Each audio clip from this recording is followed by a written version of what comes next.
Someday you're going to have to accept that the only person responsible for where you are is you.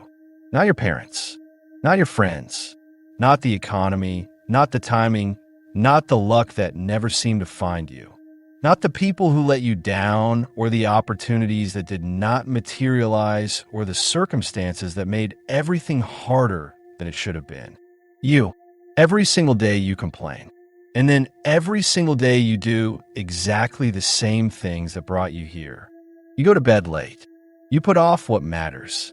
You choose the easy option every time the hard one was available. You know exactly what you should be doing, and you find a reason not to do it. And then you find a way to explain that reason that sounds almost rational. And what hurts most is not the wasted time or the missed opportunities. What hurts most is that you know you are capable of more. You have always known. It shows up in the quiet moments, in the gap between who you are being and who you know you could be, in the frustration that is not really frustration, but something closer to grief. The grief of someone who can see the version of themselves that is possible and cannot understand why they keep choosing the version that is not. So let me ask you something directly. How long are you going to keep being your own worst enemy? Let's start with the thing nobody wants to name. You are lying to yourself, not occasionally, consistently, daily, with a precision and a creativity that, if applied to anything else, would be genuinely impressive. The lie sounds different every day, but it is always the same lie. Not today, not yet, when I feel ready, when the timing is better. When I have more energy, more resources, more certainty about what the right move is. Tomorrow, next week, when things calm down. And here is why that lie is so effective. It sounds reasonable. It sounds like self-awareness, like the mature recognition that conditions are not quite right yet, like patience, like wisdom. But it is not wisdom. It is avoidance wearing the mask of wisdom. Because the conditions will never be exactly right. The perfect moment is not coming. The readiness that you are waiting for does not arrive before the action. It arrives through the action. And every day you wait for it to appear on its own is another day you are choosing, with full awareness, to stay exactly where you are. You know this. That is not new information. You have known it for a while. And knowing it has not changed your behavior. Which means the problem is not lack of knowledge. The problem is something else, something closer, something more uncomfortable to look at directly. The problem is that some part of you has decided that the life you are living, however frustrating, however far below what you are capable of, is safer than the life you could be building. And that part of you is running the show. Let's call it what it is. Fear, not the dramatic kind. Not the fear that makes your heart race and your hands shake. The quiet kind. The kind that settles in as a vague feeling of not being quite ready. The kind that generates endless reasons why now is not the right time without ever announcing itself as fear. It is the fear of trying fully and falling short. Of putting everything in and finding out it was not enough. Of the particular exposure that comes from genuinely attempting something rather than just planning to attempt it someday. Because as long as you have not really tried, the potential is still intact. The version of you that succeeds still exists as a possibility. The moment you try and fall short, that comfortable uncertainty collapses into an answer you may not want to have. And so you protect the potential by never testing it. You keep the dream alive by never moving toward it. You preserve the possibility of being great by never finding out if you actually are. That is not safety. That is the most expensive choice available to you. Because the cost of not finding out is not nothing. It is not neutral. It accumulates daily in the gap between who you are and who you know you could be, in the quiet dissatisfaction that comfortable excuses can muffle but cannot silence, in the slow erosion of your own self-respect that happens every time you make a promise to yourself and break it. The fear is not protecting you, is costing you, and you are the only one paying the price. Let's talk about what your daily decisions are actually saying, not what you intend, what you demonstrate. Every morning you hit snooze when you said you would get up early, you are casting a vote, not for rest, for the version of yourself that does not follow through. Every time you open social media when you plan to work, you're casting a vote. Every conversation you have been avoiding, every decision you have been deferring, every uncomfortable thing you have chosen not to face, each one is a vote. And votes accumulate. The person you are right now is not an accident. They are the result of thousands of small votes cast over months and years, mostly when no one was watching, mostly in the moments that felt too small to matter. The problem is not that you had one bad day, one bad week, one period where you fell short of what you intended. The problem is the pattern, the consistent, daily, entirely predictable pattern of choosing the comfortable option when a necessary one was available. That pattern is not a series of isolated decisions. It is a statement about who you have chosen to be. And here is the hardest part. It is working. The pattern is producing exactly the result it was designed to produce. A life that is manageable enough to stay in, but frustrating enough to feel the weight of what is missing. Comfortable enough to not force change, but uncomfortable enough to never feel like enough. That is not an accident. That is the output of a system you have been maintaining, consciously or not, for a long time. The question is whether you want to keep maintaining it. Let's talk about what staying the same actually costs. Not the abstract cost, not the motivational language about wasted potential and unlived dreams. The specific, real, daily cost that you're already paying whether you acknowledge it or not. It costs you your mornings, the hours between waking up and actually being present in your own life, spent in a half-conscious state that is neither rest nor action. Hours that could be building something that matters going toward nothing that does.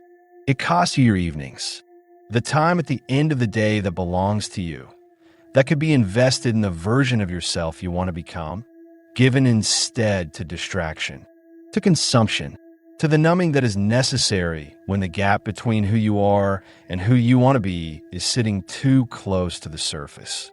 It costs you your self-respect, not dramatically, not in one moment of obvious failure, in the slow, steady, almost imperceptible erosion that happens every time you look yourself in the eye and say you're going to do something and then do not.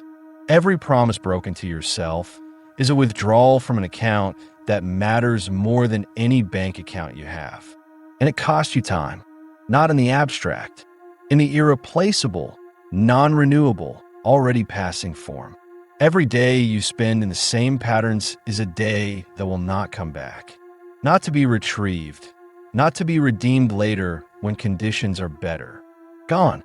The people who eventually transform their lives are not the people who had more resources or more favorable circumstances or more talent. They're the people who finally, at some point, calculated the cost of staying the same honestly, who sat with the full weight of what another year of the same patterns would produce and decided that the cost of changing was less. Have you made that calculation honestly? Not the version where you soften the numbers. Not the version where you give yourself credit for intentions and plans that did not translate into action. The real version. If everything continues exactly as it is today, where will you be in 1 year? In 5? That answer should tell you something. Now let's talk about what actually changes things. Not motivation. Motivation is a feeling, and feelings are unreliable. They show up when conditions are favorable and disappear exactly when you need them most. If your change depends on motivation, you have already lost, because the moments that require change are almost always the moments when motivation is nowhere to be found. Not inspiration either. Not a video, not a quote, not a moment of clarity that makes everything feel possible. Those moments are real. They're also temporary. And the distance between feeling inspired and actually doing something different is where most people's intentions go to die. What changes things is a decision, not a decision to change everything at once. Not a dramatic overhaul that requires conditions to be perfect before it can begin. A decision to do one specific different thing today, before you feel ready, before the fear goes away, before you have certainty about how it will turn out. One thing, specific, today. Not because one thing solves the problem, because one thing breaks the pattern, and the pattern is the problem. Not the circumstances, not the difficulty, not the size of the gap between where you are and where you want to be. The pattern of choosing the same thing every time the choice is available. One different choice interrupts the pattern, and an interrupted pattern is a pattern that can be changed. But it has to be today, not tomorrow, not after you finish reading, after you feel ready, after the circumstances are slightly more favorable. Today, before this video ends, before the motivation from these words fades and the familiar gravity of your habits pulls you back toward what is comfortable and unchanged. Because here's what you already know. If you do not act today, you will not act tomorrow either. Tomorrow you will have a different reason for the same result. And the day after that, and the day after that, until enough days have accumulated that you stop making the promise to yourself at all, because you have learned not to trust it. Do not let today be another day where you knew what needed to happen and chose the familiar instead. There is something I want to say before this video ends, and it is the thing that holds everything else together. You are not broken. The pattern you have been living in is not evidence of a fundamental flaw. It is not proof that you are the kind of person who cannot change or does not deserve to. It is evidence of exactly what it is. A pattern, practiced long enough to feel like personality, repeated often enough to feel like fate. But patterns are not fate. They are habits, and habits can be changed. Not easily, not overnight, not without the discomfort of doing something different when everything in you wants to do what is familiar, but genuinely, actually fully changed. By people who started exactly where you are, who had exactly the same gap between who they were and who they wanted to be, who made one different choice and then another until the accumulation of different choices became a different person. That is available to you, not someday. Now, the version of you that you already know is possible, the one you can feel in the quiet moments when you're honest with yourself about what you are capable of, that version is not a fantasy. It is the person you become through the accumulated evidence of daily choices that point in a different direction. You are the only one who can make those choices. Not your parents, not your friends, not the circumstances you were handed. You, and that is not a burden. It is the most liberating thing available to you, because it means that where you go from here is entirely up to you, not determined by what has already happened, not limited by where you started, determined by what you decide to do today and tomorrow and the day after that. You already know what needs to happen. You have always known. The question was never what to do. The question is whether you're finally willing to stop being the reason it has not happened yet.